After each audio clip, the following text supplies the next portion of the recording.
Okay, hello everybody. Let me put this down so I can talk to you.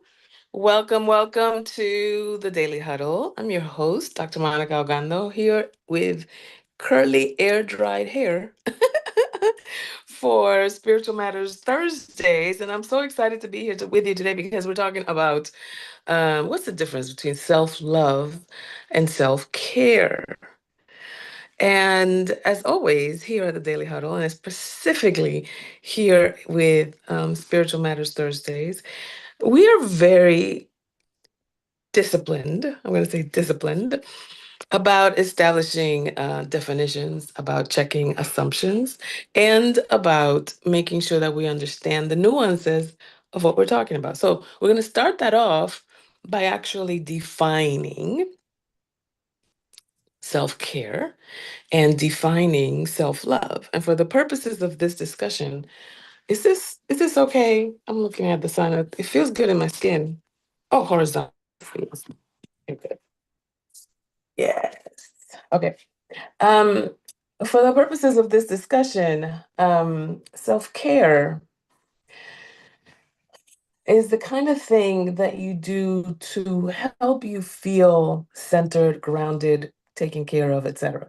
So from a physical level, that might be just real basic, showering, washing your hair. For us women, sometimes that means doing makeup or lotioning up your skin or making sure that you're well dressed at the physical level, self-care. At the emotional level, it means managing stress. It means getting yourself enough sleep so that you're available for the demands and the commitments of the day. And then perhaps on a mental and spiritual level, your meditation, and the way that you read and expose yourself to new learnings, creativity, et cetera, right? So self-care, I would put all of those things under the category of self-care. Self-love, however, is the umbrella under which self-care comes in. Self-love is the kind of thing that you do when you trust your gut. It comes from self-love. When you honor your commitments, that comes from self-love. When you honor your own dignity, your own self-respect, when you say no to certain things because they're beneath your dignity, that comes under self-love, right? And sometimes you don't necessarily feel well taken care of by circumstances, family, even yourself, and you can still be loving towards yourself. You can still show up in your honor, in your dignity, in your groundedness, in your self-worth, even if you haven't done the self-care things, right? So the reason why I bring this conversation up is because so many times when we hear the conversation, especially around quote unquote self-help or personal development circles, you gotta give yourself some self-love, you gotta do some self-care, et cetera, et cetera. It's almost performative. It's almost like a task or a morning routine or an evening routine or a set of habits or a set of practices that you do to be able to declare yourself that you are 100% in your self-care or 100% in your self-love. And I want to make that distinction because um, sometimes you will be able to, sometimes you won't. Sometimes you will be willing to, and sometimes you won't. And self-love sometimes comes from what self-love says is whether I do it or not, whether I have it or not, I am worthy. And I am worthy of my own self love, self dignity, right? There are certain things that you just won't allow yourself to do behaviorally. Let me give you an example. There are some people, I'm not one of them, there are some people who just do not use profanity. They just don't. They think it makes them sound cheap or profane or vulgar or whatever, so they just don't do it. They may even judge you for doing it because it's their standard of practice, right? And there are some people who I don't use profanity, but you can do whatever you want. And they don't have any judgment about it, right? Then there are the people that no matter what you do or say, I will not call out somebody's name. I won't call you the B word. I won't call you an a-hole. I won't call you nothing because I know your name. I'm going to call you your name and a child of God. That's all I'm going to call you, right?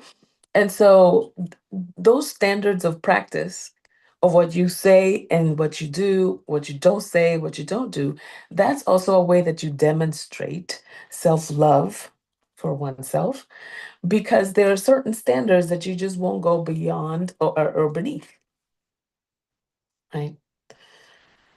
Um, there is a well-known phrase popularized by former First Lady Michelle Obama. She said, when they go low, we go high. And people have done different iterations of that. The last one that I heard was, if you go low, I go to hell. Right? Meaning that if you're going to take it there, then I'm going to, take it even further. But there are some people, myself included, who would say, no, I'm going to show up the way that I'm going to show up because that's the way I'm going to show up, regardless of how you're showing up. If you're petty, that's on you. If you're harming, that's on you. But I'm going to show up this way because this is what feels good to me. Right? Sometimes that can be troublesome because sometimes you're like, ooh, Joel, why I got to be the bigger person all the time? Because that's the deal you made with your own sense of self.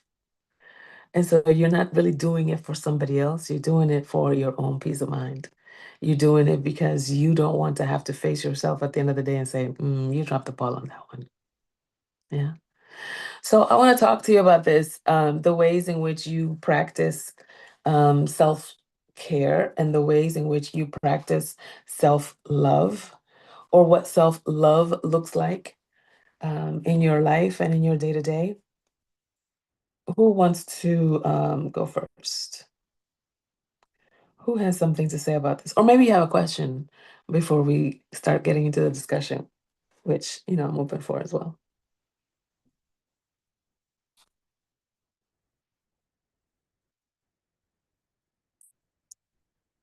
Yes.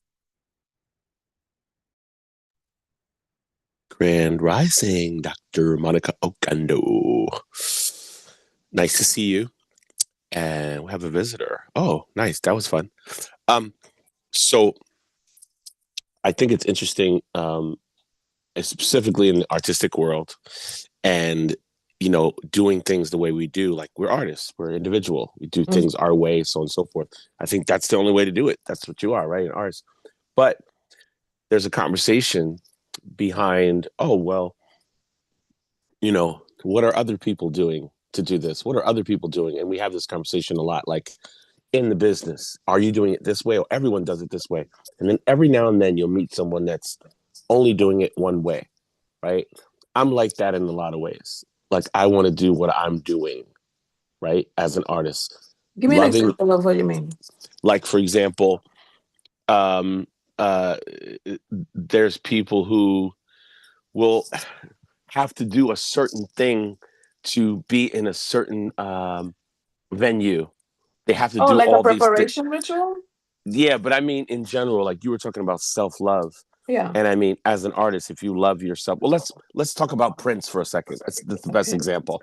Okay. Prince did what he wanted to do, right? Okay. He Yes. knows his power. He knows the way he wanted to be to perform, and he used to get booed off the stage in the Mhm. beginning of his career, Yeah. but he never stopped doing what he wanted to do, and he Yeah. became the person that he is. Yes. In Yes. my world, when I do what I want to do, and you said something about cursing, which I think is very interesting.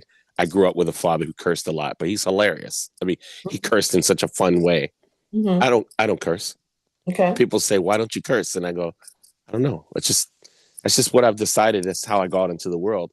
Yes. And it bothers some people. They're like, Hmm. "Get mad, Chase. What are you doing?" And I'm like, I am upset inside about that, but I don't choose to do that the way that you're doing it. Yes. And it sets you aside from certain people in certain situations It really to the does. Yeah. point where you have to be by yourself many times Mm. because you don't want to roll with X, Y, or Z. And they're like, "Oh, I never see you at such and such." And like, yeah, that's not my thing. Okay, Mhm. Great. My point is that I get a very um I get joy out of being individual. Being I different. Yeah. I like doing what I do. It doesn't mean I'm better than anyone. I'm just saying I Right. enjoy being in that space, and after a while, it becomes your embodiment. Like Mhm. this is who you are. I'm glad that you brought that up because I think everyone should be the way they want to be and love themselves the way they want to be loved. And I Mhm. feel like that attracts the person or the people, your tribe, or whatever the case may be. Yeah. Yeah. Yeah. Great point. Thank you for sharing that, Chase. I love that. And I think I knew subconsciously someone was detected that you don't use profanity, but thank you for making it official. I appreciate that. Who else has something?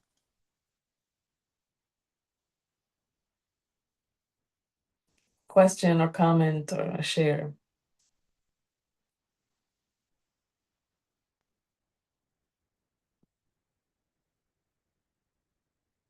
Really, people. Dr. Monikah, this is Sorrel. Hello. I do have something.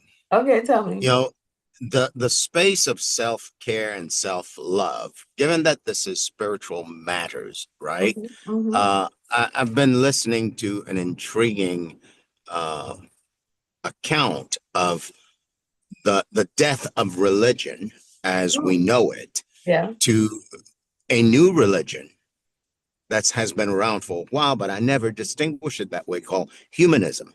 Yes. Uh-huh. And so I'd love for you to take a moment as the expert on religion to help me understand how self-care and self-love emerged inside of that religious context. Mhm. And and is it a form of worshiping? That's a great question. For those of you who may not necessarily know, humanism speaks to your consciousness being the highest, the apex of divinity. And that in as much as you grow your own potential, this is how you get close to God. This is how you get close to your own perfection, as it were. That there isn't an external perfection to aspire to, but rather who you become in your totality. Um, and so it speaks to, personal development stuff, transformational trainings, all of those things fall under humanism.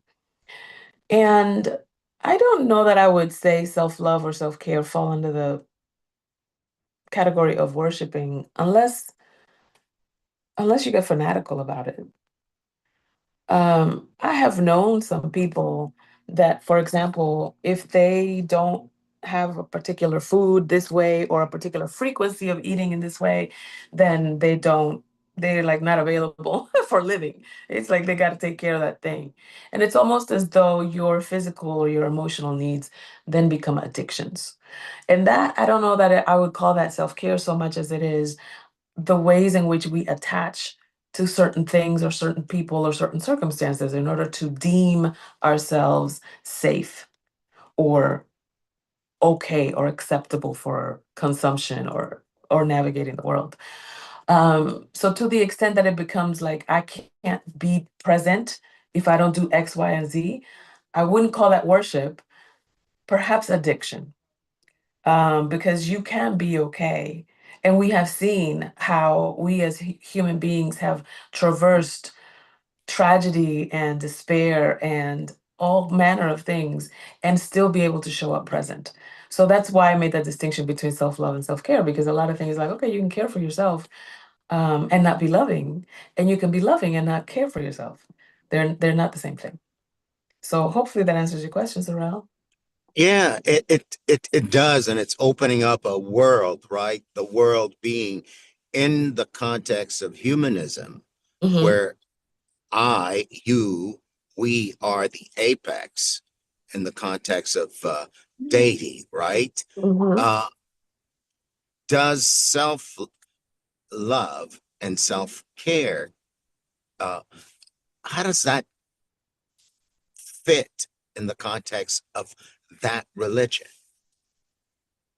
do you see a connection to the religion at all that like made self-love and self-care something that we ought to be paying attention to now?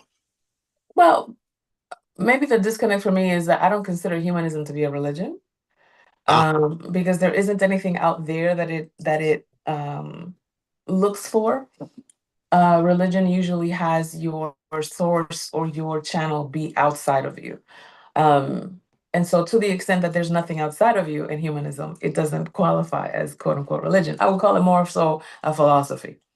Um, However, even with that distinction, like I said, um, there are some people who get pretty fanatical about I've got to have my matcha and I've got to have my yoga and my Pilates and my sleep and my vitamins and my smoothies and my this and the third. But to the degree that you cannot function or you cannot be present unless you have these things crossed off, all you're really doing is put enslaving yourself to certain circumstances so that could be your safety, so that that could be your acceptance, so that that could be your okayness.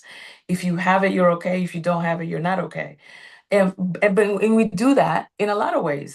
People do the whole thing of like I'm not a um, fulfilled man unless I'm married, or fulfilled woman unless I have children, or unless I have this degree or whatever. So it's not the thing itself that is the problem. It's not the smoothie. It's not the marriage. It's not the massage. It's not the morning routine. It's not the thing that's the problem. It's our attachment to it.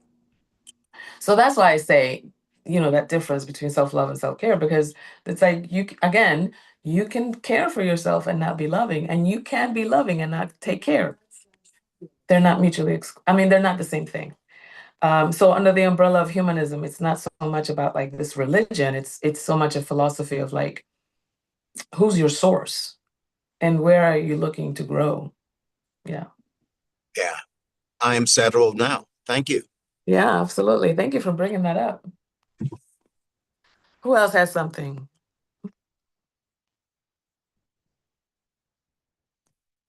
Who else? Who else? Question, comments, etc.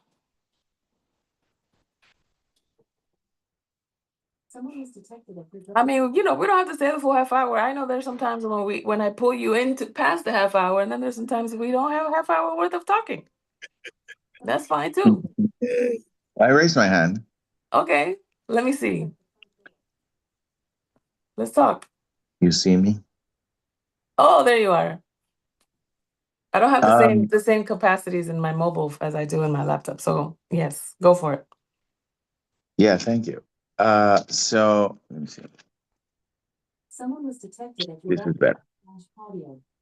So I like what you're saying. You can be caring, you can you can care for yourself and not be caring, Loving. loving, and you can be loving and not care for yourself. Mm-hmm. And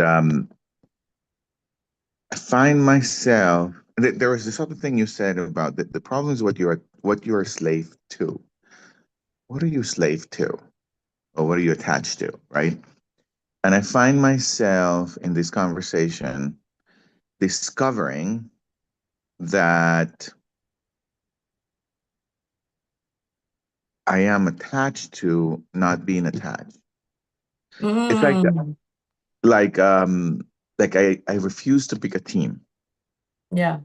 You know, like I don't want to be a team. I don't want to be a team of anything. I don't want to be a team of taking care of myself, and I also don't want to be a team of just being loving. Yes. And and in some degree, I'm attached to that, and it doesn't quite let me take care of myself. Mm-hmm. But it also doesn't quite let me be close to someone really. It doesn't, it doesn't really let me do anything other than kind of keep a boundary.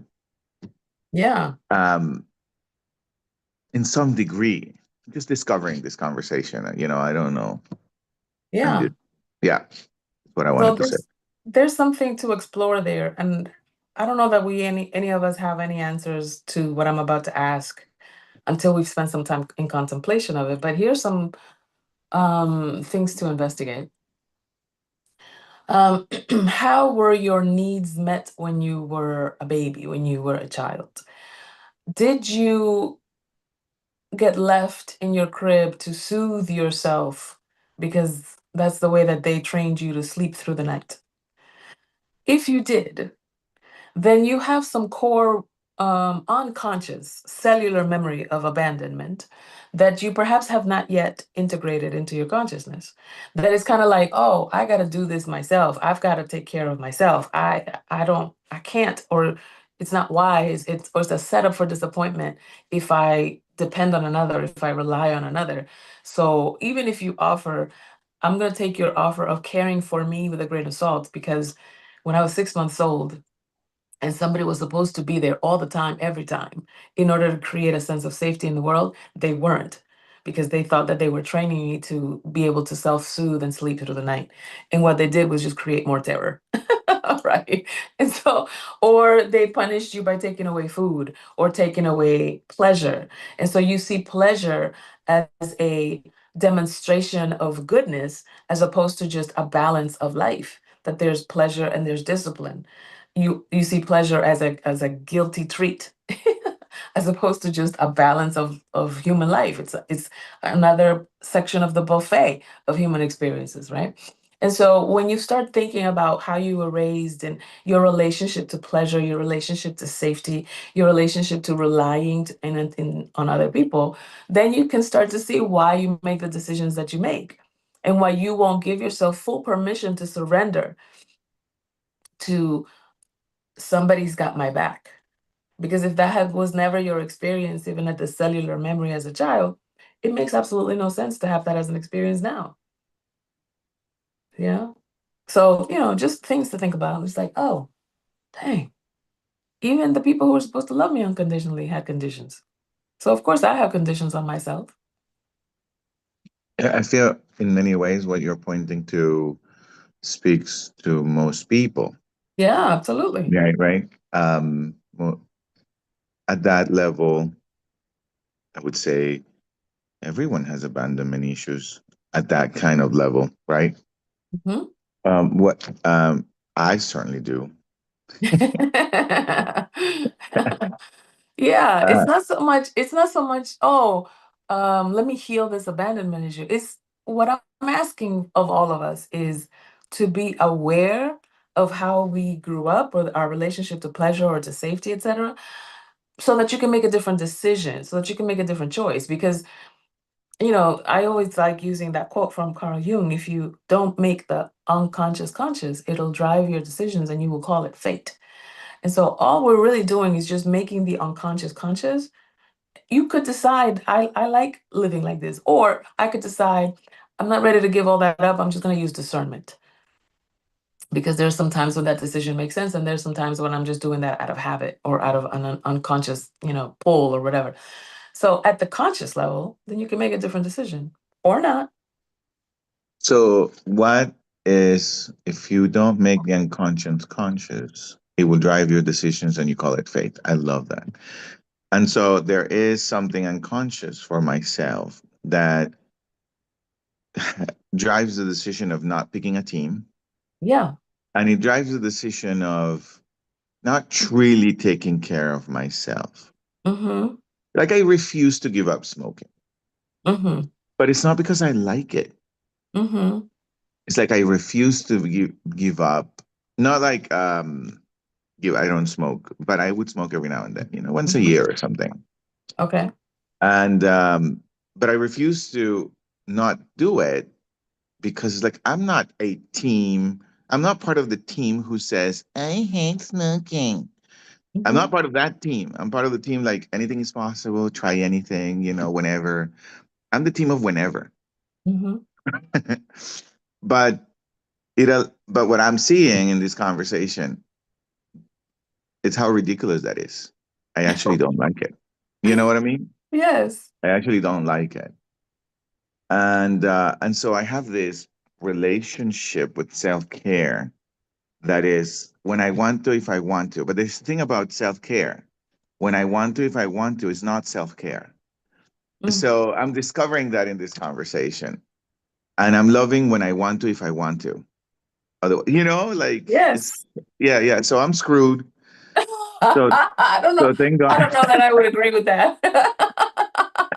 So thank God, life is empty and meaningless at the end of the day. But anyway, I'm discovering all of that.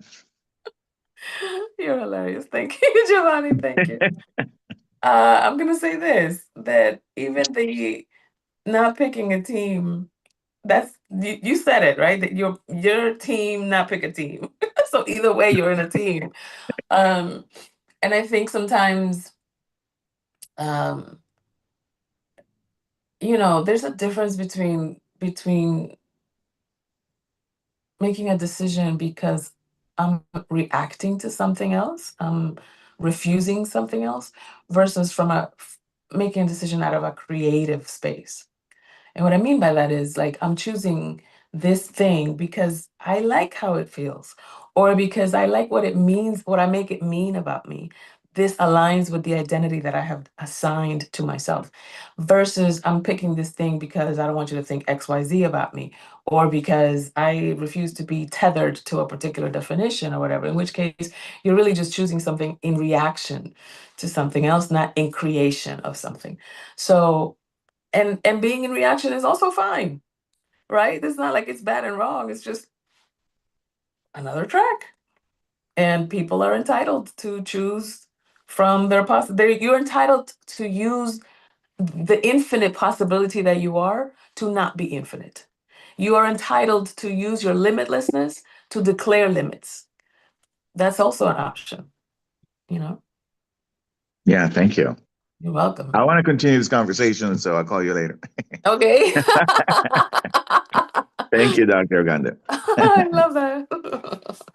Let me switch it over. Oh, okay, we're just in time. So thank you everybody for being here. I appreciate you for entertaining this conversation with me and taking it with you as you move through the day, through the week. Remember to love generously, to laugh generously, to eat more plant-based foods, stress less, exercise. The twerking is a Kundalini raising exercise. Sleep at least 7 to 9 hours, and give of your time, energy, attention, and of course, always audit your assumptions. Check yourself before you wreck yourself. We love you. See you next time.